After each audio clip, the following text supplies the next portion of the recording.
Hello, I'm Domingo Garcia, and I'm the national president of LULAC, the oldest Latino civil rights organization in the United States and the largest. And unfortunately, we continue to talk about civil rights, not only for 1929, when record number of Latinos, Mexican Americans were lynched and hanged and killed at the hands of the Texas Rangers and law enforcement. My mother comes from a little town called Porvenir, where Texas Rangers got 13 young Mexican American men, U.S. citizens, tied their hands behind their back and executed them, and not one officer was charged with a crime. Now that was back in 1911. Here we are in 2020, and we're seeing that pattern of injustice against men of color, primarily African American and Latino men, continues till today.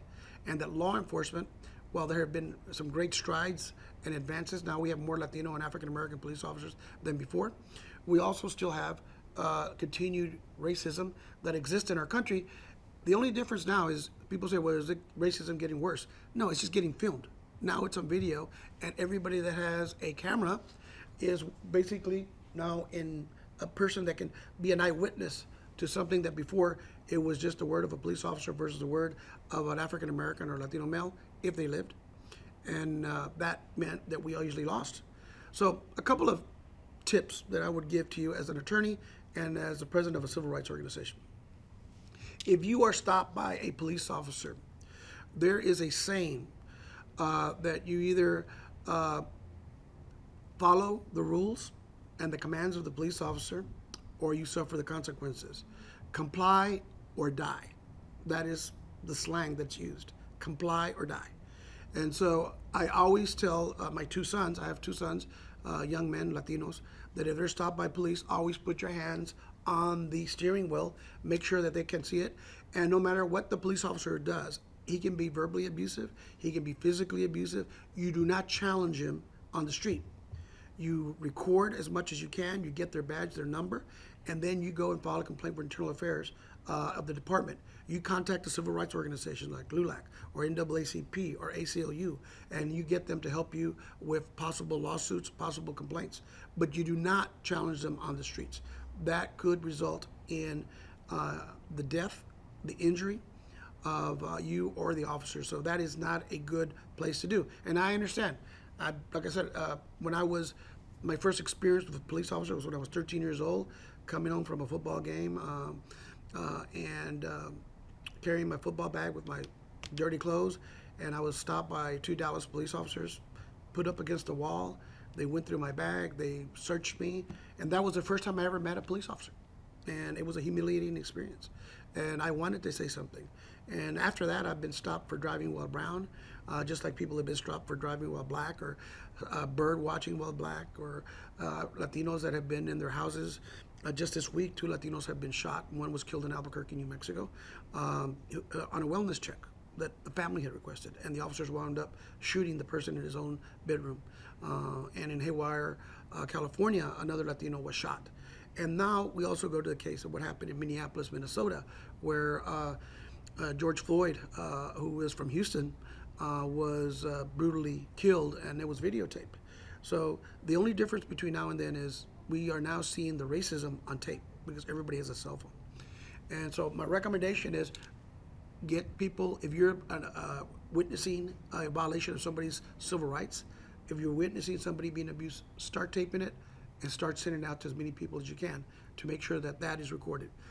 Take your complaints to the Internal Affairs Department of each police department, and many times they'll be whitewashed. Police officers are usually covered up by district attorneys, and this is what I see.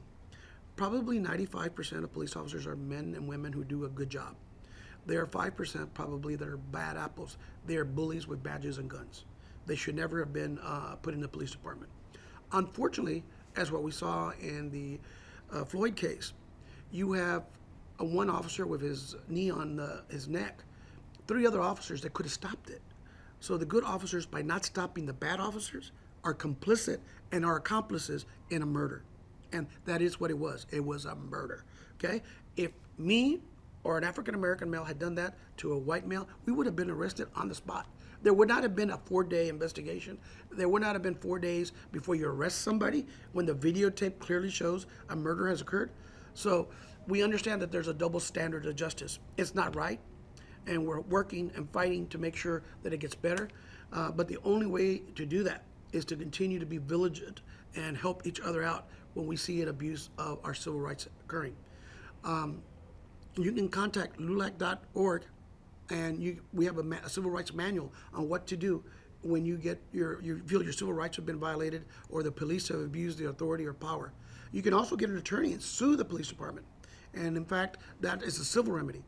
But the most important part is good officers and good district attorneys need to go and get rid of the bad cops. They need to not say just because you're blue, you're okay. No, everybody needs to be treated the same. People are not going to riot. They're not going to demonstrate. They're not going to protest if they think the system is fair. But right now, people don't believe the system is fair.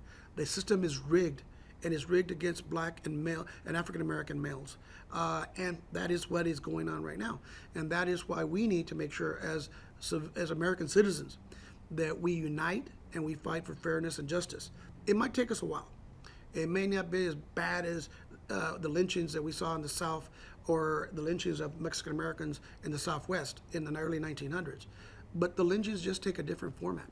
And whether it's a verbal lynching or a literal lynching or a shooting, we need to make sure that we stand up and that we are heard.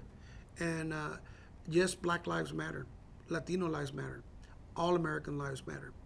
And that's why we need to make sure that everybody, even if you believe that maybe people shouldn't be looting or rioting, well then why aren't you complaining about police officers violating and murdering and injuring men of color? If you're not doing that, you're as complicit as everybody else. So stand up, Americans. This is not a blue, black, and brown issue. This is an American red, white, and blue issue. It's about doing the right thing always. It's about standing up for our American values always. And if we think that the Statue of Liberty means something to us, if we think that Lady Justice is colorblind and weighs everything equal, that's the goal and the idea. Unfortunately, that's not where we're at to now.